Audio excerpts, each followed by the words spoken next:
안녕하세요. 반갑습니다. 국내에서는 보기 드문 기능학만 보는 클리닉을 운영하고 있는 기능학 의사 닥터진호입니다. 오늘 말씀드릴 주제는 알벤다졸에 대한 얘기입니다. 환자분들이 댓글에 다뤄달라고 말씀을 해주시고 너무 진료실에서 많은 문의를 하셔가지고 저희 직원들도 한번 유튜브에서 다뤄달라고 했는데 조금 조심스럽다 이렇게 얘기를 했는데 요즘에 너무 이거에 대한 얘기가 많다 보니까 구충제들을 쭉 봤더니 알벤다졸은 사실 제가 많이 쓰고 있었고, 그리고 보니까 알벤다졸이 펜벤다졸이랑 뭐 크게 차이가 없더라고요. 그리고 충분히 같은 효과를 낼 수 있고 그런 연구 결과도 있고, 그래서 여러 가지 그 알벤다졸에 대한 나름대로 제가 찾아내고 또 제가 생각하는 복용법 뭐 이런 것들에 대해서 오늘 좀 말씀을 드려볼까 합니다. 자, 알벤다졸과 펜벤다졸은 사실은 거의 친척이죠. 비슷한 구조고 비슷한 기전을 가지고 있습니다. 장내 이상균 증식, 배가 더부룩하고 가스차고, 이거를 이제 영어로 시보라고 하죠. 시보, Small Intestinal Bowel Overgrowth라는 그 약자인데요. 장에 나쁜 균이 꽉 찼다는 얘기죠. 근데 사실 옛날에 이제 시보 치료를 계속 오래 해왔으니까 하다 보면은 잘 안 나는 분들이 있거든요. 근데 그런 분들을 답답하니까 제가 분변 검사도 이제 해본 적이 좀 있는데, 해보니까 웬걸 뭐 잠복 결핵이 나오는 경우도 있었고요. 고양이 회충, 개 회충 이런 거가 많이 나오더라고요. 꽤. 그래서 그거를 치료했던 기억이 납니다. 그래서 이제 알벤다졸을 약전에서 다시 한번 찾아봤어요. 그러니까 이거는 벤지미다졸 유도체라고 해서 여기에 해당된 약이 동물용 구충제로는 여러분들이 너무 잘 알고 계시는 펜벤다졸, 메벤다졸, 옥시벤다졸, 다이아벤다졸, 피반텔 이런 것들이 있고요. 사람용 구충제는 젠텔정이라고 알려져 있는 알벤다졸, 그 다음에 젤콤으로 잘 알려져 있는 플루벤다졸이 있습니다. 그러니까 여러분들이 1년에 한두 번씩 먹는 구충제가 알벤다졸 또는 플루벤다졸입니다. 약전에서 이제 작용 기전을 이제 한번 찾아봤더니, 활성 대사체는 장 기생충 및 유충의 장 및 피계세포에서 세포질 미세소관의 선택적 변성을 일으키는, 이게 무슨 얘기냐면 그 세포질의 미세소관, 그러니까 마이크로튜브의 어떤 변성을 일으켜서 대사를 잘 못하게 만드는 거죠. 그래서 이게 뭐 빈블라스틴 같은 항암제로 쓰이는 그 빈카계열 약물, 우리가 위산업제제로 알고 있는 PPI, 오메프라졸, 그다음에 일부 알러지 약물, 또 일부 항바이러스제, 뭐 소염제들이랑 같은 기전입니다. 이런 것을 봤을 때 이게 세포질의 변성을 일으키니까 항암이나 헬리코박터 사멸, 항알러지, 항바이러스, 염증 완화 등의 효과를 기대해 볼 수 있는 건데요. 알벤다졸은 특히 이제 암이나 기생충에 더 잘 작용을 하고, 하지만 일부 일반 세포에도 작용을 합니다. 요거는 잘 알아두시면 좋고요. 그러니까 대사가 굉장히 빨리 일어나는 세포에 작용하는 그런 특성이 있습니다. 그래서 암세포뿐 아니라 위장 점막, 머리카락, 골수 뭐 이런 데서도 작용을 합니다. 두 번째, 글리코겐. 이게 탄수화물 덩어리죠. 글리코겐을 고갈시키고 글루코즈 흡수와 콜린 에스터라제 분비를 억제시키며 ATP 생성을 감소시켜서 에너지를 고갈시키고, 그래서 기생충 사멸을 일으킨다 이렇게 나와 있는데, 와보그 효과를 이용한 항암 치료의 원리와 같은 원리인데요. 어떻게 보면 이게 저탄고지라고도 할 수가 있어요. 그러니까 저탄고지를 만드는 약이라고 볼 수 있는데, 왜 그러냐면 콜린 에스터라제 분비를 억제시킨다는 얘기는 몸의 콜린 수치가 높아진다는 얘기예요. 근데 콜린이라고 하는 건 아세틸콜린 할 때 우리가 콜린 얘기가 나오죠. 콜린이 높은 음식이 뭐가 있냐면 아보카도, 베이컨, 소세지, 크림, 계란 후라이, 돼지고기, 뭐 치즈, 견과류 뭐 이런 것들, 이런 게 고지방 콜린 식품이거든요. 우리가 저탄고지 할 때 많이 먹는 게 콜린 식품이에요. 이런 콜린 수치가 높아지고 탄수화물은 적게 만들고, 그렇게 되면 어떻게 되죠? 에너지는 올라가고 당 이용은 떨어지게 되고, 그러니까 저탄고지와 비슷한 효과를 내는 어떤 기전을 하는 거를 보고 조금 재밌었어요. 재밌게 느껴졌고, 저탄고지가 암 중에서 그래도 효과가 있다고 해서 사례들을 인터넷에 올라온 걸 보면은 뇌종양에 효과가 있는 걸 제가 많이 봤거든요. 그래서 뇌종양에 특히 좀 잘 드는 걸로 되어 있습니다. 원래 저탄고지 식단 자체가 신경계를 건강하게 하는 식단으로, 원래 간질 식단이거든요. 그러면은 알벤다졸도, 아니면 알벤다졸 닮은 펜벤다졸이나 메벤다졸도 뇌종양에 효과가 좀 있을 가능성이 매우 높겠구나, 이런 생각을 하게 되었습니다. 그래서 알벤다졸을 이제 드시는 분은 뭐 이럴 수는 있어요. 기억력 같은 거, 치매 호전, 순발력 증가, 체력 증가 이런 게 좋아질 수 있고, 그러면서 이제 암세포 대사는 방해가 되는 거죠. 탄수화물이 억제되니까. 그러니까 저탄고지의 효과를 좀 더 올릴 수 있는 작용이 있습니다. 간혹 이제 역와복의 효과를 또 궁금해하시는 분이 계시고, 글루타민이나 지방을 암이 사용하는 것에서도 궁금해하시는 댓글을 제가 본 적이 있는데, 그것은 어디까지나 탄수화물을 사용하지 못하게 됐을 때 암이 다른 원료를 쓰는 거고요. 주된 대사는 탄수화물 대사입니다. 암은 무산소 대사를 하게 돼 있고,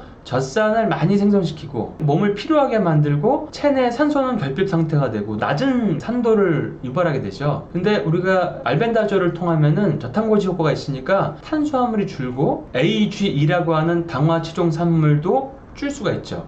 그러면 노화와 염증과 산화 스트레스가 주는 겁니다. 그러니까 컨디션이 좋아질 수가 있거든요. 혈색도 좋아질 수가 있고, 암세포들이 대사를 잘 못하기 때문에 젖산 분비가 줄어들죠. 그럼 몸이 뻐근했고 무겁고 이런 증상들이 완화가 될 수 있는 거죠. 그래서 이런 것들을 종합해 보면은 알벤다졸은 사실 제가 임상은 안 해봤지만 혈압과 당에 효과가 있을 수 있고요. 몸 안에 탄수화물 먹고 사는 균들을 살멸시킬 수도 있지 않을까 하는 이런 생각을 해보게 됐습니다. 그리고 이거는 이제 그럴싸하게 본 거고, 뭐 세밀한 거는 이제 임상에 적용을 해봐야 이 각각의 작용들을 알 수 있겠지만, 일단 알벤다졸은 일반 세포보다 기생충이나 암세포에 400배 정도 더 많이 작용을 합니다. 자, 그 다음에 이제 기생충과 암세포의 ATP 생성을 방해한다. 어떤 세포든지 ATP를 못 만들면 사멸하게 되어 있습니다. 자, 이제 좀 사진을 제가 보여드릴 건데, 이게 그 뇌종양을 치료한 사진인데요. 저탄고지로 뇌종양을 치료한 사례예요. 이것은 85% 지방, 15%의 단백질의 식단을 섭취하고 만든 결과입니다. 그래서 가끔 보면은 희한하게 LCHF 하신 분들이 뇌종양 줄어든 사례가 많아요. 이 사례는 27살의 3등급 역형성 성상세포증, 그러니까 뇌종양 중에 가장 심각한 종류 중에 하나인데요. 기존 방사선과 항암 치료에 아무 효과가 없자 치료를 그만두고 케톤 시기를 시작한 겁니다. 아보카도, 치즈, 코코넛 오일, 견과류, 생크림, 채소 등을 위주로 식단을 했다고 돼 있고, 이렇게 하니까 뇌전증, 그러니까 간질의 발생 횟수도 줄어들고 두통도 사라졌으며 에너지가 올라가고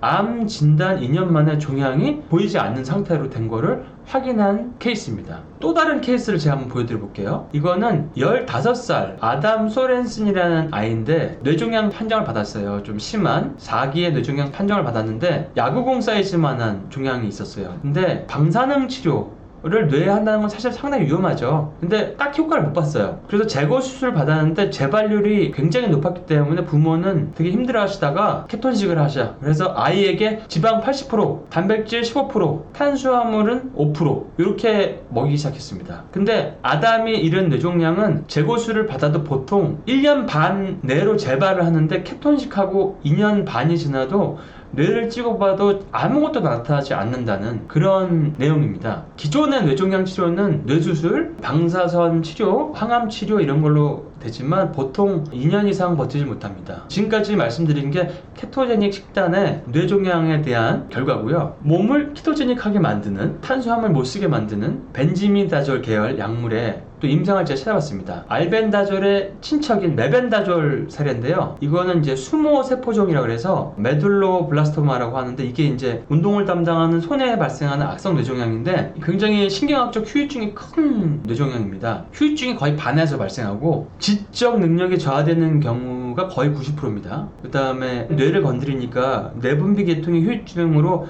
뇌하수체 기능 저하증이나 성장 장애가 거의 한 60%에서 발병되는 심각한 그런 병인데, 자, 이 그래프를 보면 메벤다졸을 쓰고 아무것도 안 쓰고 이렇게 했는데 뇌종양을 가진 아무것도 하지 않은 쥐들은 75일을 생존했고요. 메벤다졸을 투여한 그룹의 쥐들은 113일을 살았습니다. 굉장히 많이 차이가 나죠. 그리고 메벤다졸을 투여한 쥐 중에서 한 마리는 6개월 동안 종양이 안 자라가지고 안락사를 시켰다 이렇게 돼 있습니다. 그러니까 뇌 종양에 저탄고지와 같은 효과를 보는 게 메벤다졸에서도 있었다. 그래서 이게 요거 하나에서만 나오냐, 딴 데서는 나오지 않느냐, 그래서 딴 거를 또 찾아봤습니다. 딴 거를 또 찾아봤는데 이것도 역시 뇌 종양에 대한 연구입니다. 메벤다졸과 빈크리스틴을 비교를 했어요. 그래프를 보면은 빈크리스틴보다 메벤다졸이 뇌종장에 더 효과 있다는 논문 결과가 나와 있습니다. 이게 2017년 논문이거든요. 빨간색이 메벤다졸이고 빈크리스틴이 파란색인데 빈크리스틴을 쓴 것보다 빨간색의 그래프가 훨씬 길죠.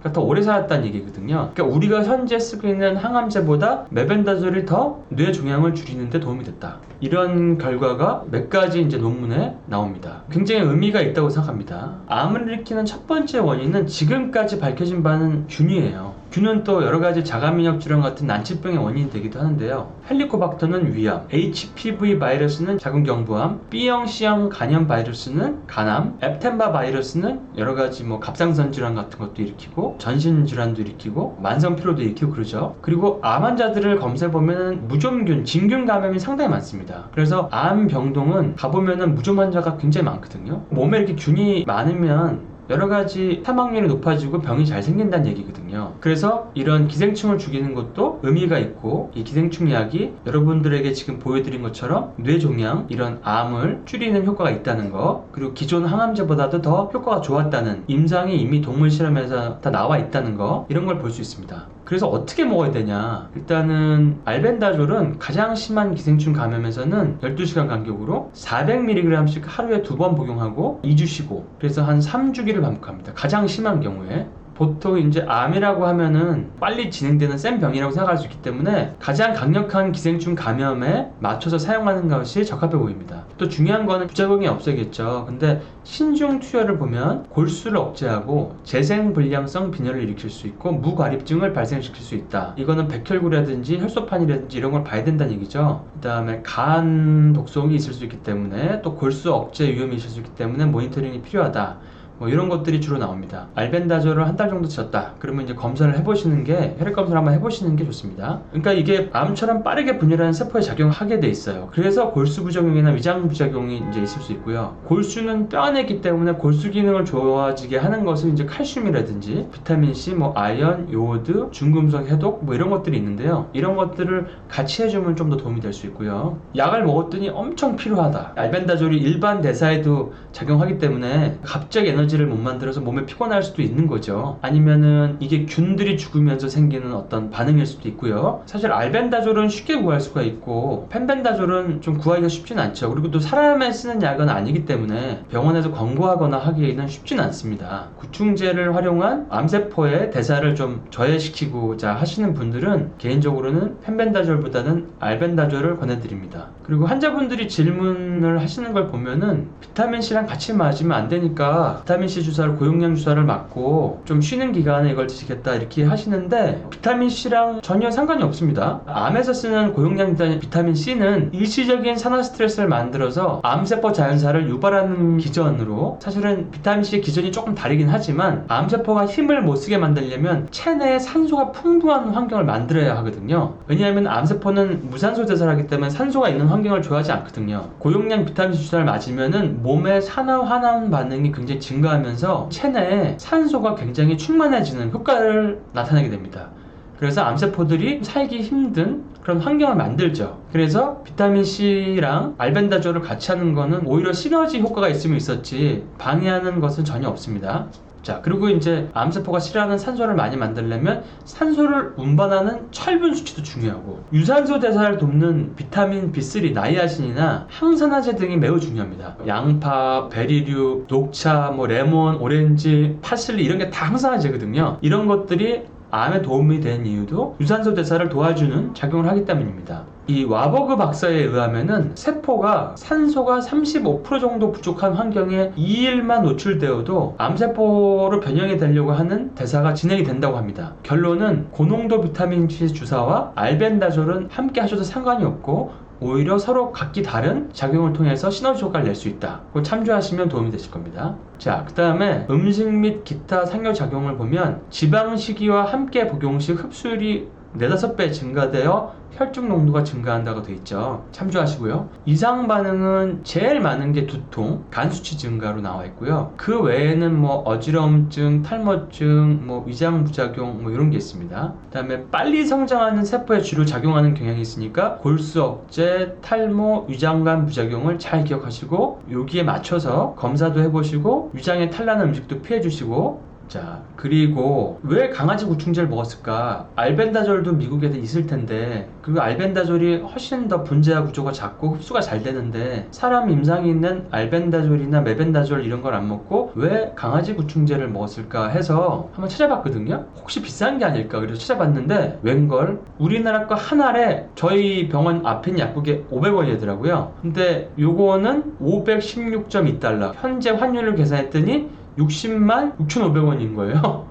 그래서 제가 이걸 보고 미국에 살면 암이 걸려도 항암 치료를 받는 거나 구충제를 먹는 거나 별반 차이가 안 나는 게 아닌가 이런 생각도 들었고 더 찾아봤더니 평균 가격은 442.41달러 그러니까 52만 원이에요. 평균 가격이. 저는 400mg짜리 두 개인 줄 알았더니 200mg짜리 두 개더라고요. 그러니까 결국에는 우리나라 거 한 알 500원짜리가 미국에 살려면 52만 원이다. 그리고 제일 싼 건 얼마냐 봤더니 136.68달러 그러니까 16만 원 정도 되더라고요. 그러니까 가격이 이렇게 비싼 줄은 제가 몰랐습니다. 깜짝 놀랐습니다. 우리나라는 굉장히 알벤다졸 먹기는 좋고 구충제 없애기는 굉장히 좋은 환경이 있다는 거 그런 생각이 들었고요. 또 기사를 좀 더 찾아봤더니 영국에서는 한 알에 5,160원 그래도 여기는 어느 정도는 고려할 수 있는 가격이더라고요. 그러니까 미국에서는 구충제 먹는 것도 이렇게 가격이 많이 든다. 그리고 많은 분들이 조 디펜스라는 분이 한 것처럼 비타민 E와 CBD 오일을 함께 드시는데 제가 팁을 좀 말씀드리면 비타민 E가 항암 효과가 되게 좋은 영양소예요. 거의 가장 좋은 영양소 중에 하나인데 항혈관 신생 효과가 굉장히 뛰어나거든요. 그러니까 암세포가 퍼지는 거를 억제할 수 있는 그런 항암 영양소인데요. 가장 좋은 효과가 있는 비타민 E는 제가 아는 한은 아나또라는 거에서 추출한 델타 감마 토코트리에놀입니다. 그리고 토코트리에놀은 저녁에 섭취하시는 게 좋아요. 그리고 토코트리에놀을 섭취하시는 분들은 알파 토코페롤을 따로 드시지 않아도 되시고요. 그 예로 제가 이제 하나 제품을 가져왔는데 그 성분표를 보면 블랙커민시드라고 하는 이것도 또 강력한 항암 효과가 있는 그런 허브입니다. 블랙커민시드를 저희가 어디 쓰죠? 천연 헬리코박터 제균 프로토그를 쓰죠. 헬리코박터를 자연 치유하는 법 컨텐츠가 있으니까요. 위에 링크를 보시고 그래서 이 제품을 예를 들어 보자면 두 알당 델타 감마 토코트리에놀이 125mg, 블랙커민시드가 1g 이렇게 있습니다. 만약에 블랙커민시드까지는 안 먹고 나는 토코트리에놀만 먹고 싶다 그러면은 단일 제품도 있으니까 찾아보시면 나옵니다.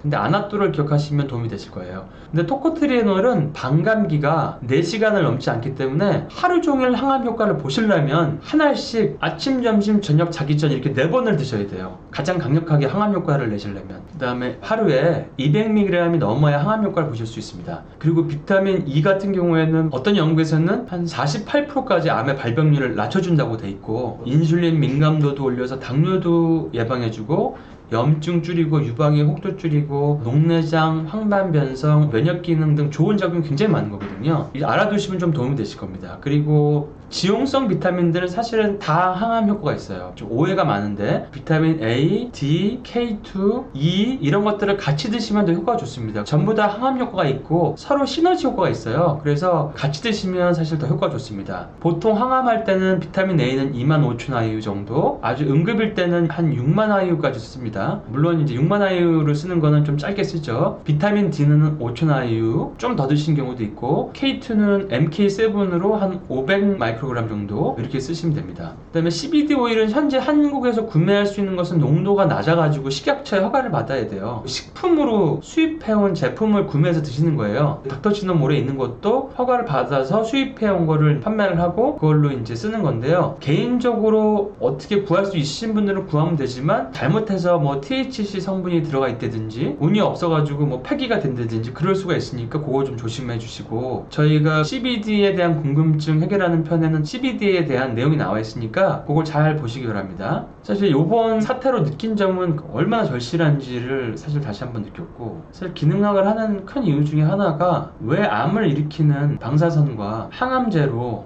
암을 치유하는가. 이것은 E형 당뇨를 일으키는 인슐린으로 당뇨를 치료하는 것과 사실은 똑같거든요. 세포 독성이 있는 항암제로 치료받는 부분에 대해서 많은 인식들이 좀 바뀌고 그리고 하루를 살아도 존엄성 있는 상태로 내가 살다 가겠다라고 하는 거를 많이 느꼈습니다. 저도 암 환자분들을 자연 치유를 보조해 주거나 초기 암 같은 경우는 자연요법으로만 하는 경우도 있고 그런 환자들을 많이 보는 의사 중에 하나인데요. 알벤다졸을 좀 더 연구해가지고 좀 더 여러분들이 현명하게 안전하게 활용할 수 있게 제가 좀 더 노력을 한번 해보겠습니다. 알벤다졸 약을 이해하시는데 조금이라도 도움이 되셨으면 하는 마음에서 만든 영상이니 아무쪼록 도움이 되셨으면 합니다. 다들 기운 내시고요. 다들 힘내시고 정말 인간답게 존엄성을 지키면서 건강해질 수 있도록 제가 마음속으로 간절히 응원하겠습니다. 자, 그럼 다들 건강하세요.